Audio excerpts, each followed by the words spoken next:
चलिए भाई, आज के इस वीडियो में आप सभी को हम बताने वाले हैं कक्षा 10 गणित त्रिकोणमिति की काफी इंपॉर्टेंट सवाल जो कि फिक्स सवालें होती हैं। आप किताब उठाकर देखिएगा, ये जो सवाल आपके सामने है ये मान वाली सवालें हैं जो कि 30 अंश 45 अंश 60 अंश 90 अंश और 0 अंश का जो मान होता है उस पर आधारित सवालें हैं। और इस पर आधारित सवालें हर बार के बोर्ड एग्जाम में पूछी जाती हैं। महत्वपूर्ण सवाल है भाई, जल्दी से देख लो। दो सवाल बताएंगे, अगर आप इन दो सवाल को देख लेते हो तो कंफर्म कह रहे हैं कि इसमें से एक सवाल एग्जाम में पूछी जाएगी। तो यहाँ पर देखिए इसको सॉल्व कैसे किया जाता है। तो सबसे पहले हमको यहाँ पर दिया है, दिया कितना है, दिया है हमको साइन ए बराबर कितना है 1/2 है। खैराल ये अल्फा है। और आप सभी इंपॉर्टेंट क्वेश्चन को देखने के लिए डिस्क्रिप्शन में चले जाना, वहां पर आपको लिंक दे देंगे। लिंक की सहायता से आप हर चैप्टर के इंपॉर्टेंट क्वेश्चन को देख पाएंगे। तो यहाँ पर देखिए साइन ए लिखेंगे।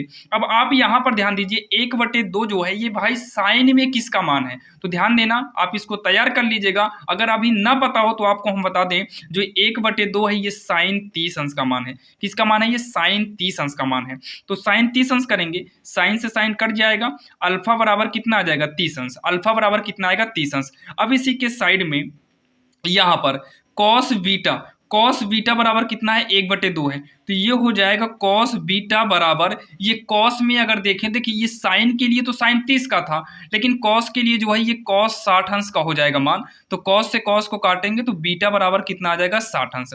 बीटा बराबर कितना आएगा 60 अंश आएगा। और हमसे लास्ट में क्या पूछा है, ए प्लस बी का मान बताइए, मतलब 1 प्लस बी मतलब अल्फा प्लस बीटा का मान हमें बताना है। तो अल्फा कितना है 30 है, प्लस में बीटा कितना है 60 अंश, दोनों को जोड़ेंगे 60 30 कितना हो जाएगा 90 अंश। यानी कि इसका आंसर कितना आ गया, वो 90 अंश आ गया। अब ये विकल्प में भी अगर देगा तो आप विकल्प में हेरिएगा भाई, 90 अंश जहां पर होगा वहीं पर आपको टिक लगा देना है। बाकी लिखित में आएगा तो 2 नंबर आपके कहीं पर भी नहीं जाने वाले हैं। अब यहाँ पर जो दूसरी नंबर सवाल लिया आपको हम बता दें भाई, इस मान मतलब ये दूसरी नंबर जो आप देख रहे हैं जो मान रखने से संबंधित होता है, इस मॉडल की सवाल हर बार एग्जाम में पूछी जाती है। मान वाली सवाल तो हर बार पूछी जाती है, आप मॉडल पेपर में देख लीजिएगा। तो यहाँ पर देखिए सबसे पहले हम लिखेंगे 5 गुणे, और यहाँ पर सबसे जरूरी होता है मान। आप मान को तैयार रखना, ज्यादा मान नहीं भाई, लगभग भाई कितना है 0 का 30 का 45 60 90, यही 5 मान आपको तैयार करना पड़ता है, जो कि sine cos tan cos sec cosec सबके। तो यहाँ पर देखिए 5 गुणे tan 60 अंश का मान, tan 60 अंश का मान होता है रूट का 3। जैसे मान लो कभी tan 60 आपको ना मालूम हो तो tan का फार्मूला होता है साइन थीटा बटे कॉस थीटा।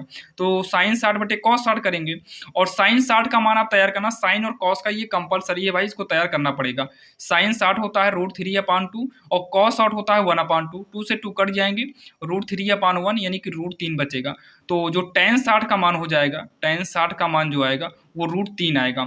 तो tan 60 का मान कितना होगा, √3 हो जाएगा। अब यहाँ पर हम क्या करेंगे, पूरे के बटे में, यहाँ पर देखिए साइन स्क्वायर 60 अंश है, प्लस में कॉस स्क्वायर 60 अंश है। तो साइन 60 का जो मान होता है ना, साइन 60 का मान होता है √3/2, स्क्वायर है इसलिए यहाँ पर होल स्क्वायर लगा देंगे, प्लस में कॉस 60 अंश का मान जो होता है ये होता है कॉस 60 अंश का मान 1/2 होता है, तो 1/2 रहेगा।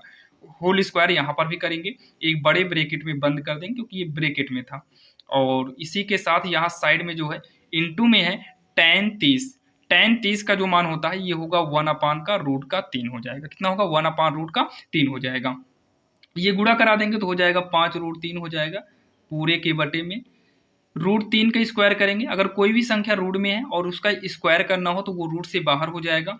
2 का स्क्वायर करेंगे तो 4 आएगा, प्लस में 1 का स्क्वायर करेंगे 1 हो जाएगा, 2 का स्क्वायर करेंगे 2 दूनी 4 हो जाएगा। इसको हम एक छोटे ब्रैकेट में करते हैं, इनटू में 1/√3 हो जाएगा। अब इसको थोड़ा आगे की ओर ले जाएंगे, जब इसको हम आगे सॉल्व करेंगे तो हो जाएगा 5√3 होगा पूरे के बटे में। जब 4 4 हर मैच कर रहा है तो भाई अंश को आराम से जोड़ो, 3 कितना हो जाएगा 4 हो जाएगा। लेकिन ध्यान देना जब ये मैच कर रहा हो तो केवल अंश जुड़ता है, हर वैसे ही लिख लेंगे, गुणा में 1/√3 हो जाएगा। अब यहाँ पर ध्यान से आप लोग सुनिएगा, ये हमारी जो बीच में लाइन है ये मेन लाइन है, तो 5√3 है, इसके बटे में कुछ नहीं है तो हम इसके बटे में क्या मान लेते हैं, 1 मान लेते हैं। 4 से 4 कट गया तो 1 बटे क्या बचेगा, √3 ही बचेगा। अब ऐसे कंडीशन में आपको बाहर बाहर का गुणा करना होगा, अंदर अंदर का करना होगा। तो 5√3 गुणे हो जाएगा, ये √3 ऊपर आ जाएगा, और यहाँ पर 1 1 का गुणा करेंगे 1 1 नाम 1 हो जाएगा। फिर 5 गुणे, बीच में गुणा लगाएंगे, √3 का √3 में गुणा कराएंगे तो 3 हमारा रूट से बाहर हो जाएगा, बटे में 1 रहने दो। पंत यहीं का 15 लिखेंगे, बटे में 1 लिखने की जरूरत नहीं है, यानी कि इसका आंसर जो आएगा वो कितना आएगा, 15 आएगा, जो कि काफी आसान था भाई, आपके समझ में भी आया होगा। और भी ऐसे इंपॉर्टेंट क्वेश्चन के लिए आप हमारे चैनल को सब्सक्राइब कर लीजिए, बाकी डिस्क्रिप्शन में हम लिंक दे देंगे, वहां पर जाकर आप सभी मोस्ट इंपॉर्टेंट क्वेश्चन को देख सकते हैं। तो चलिए मिलते हैं किसी अन्य वीडियो में। वीडियो कैसा लगा आप लोग जरूर बताइएगा।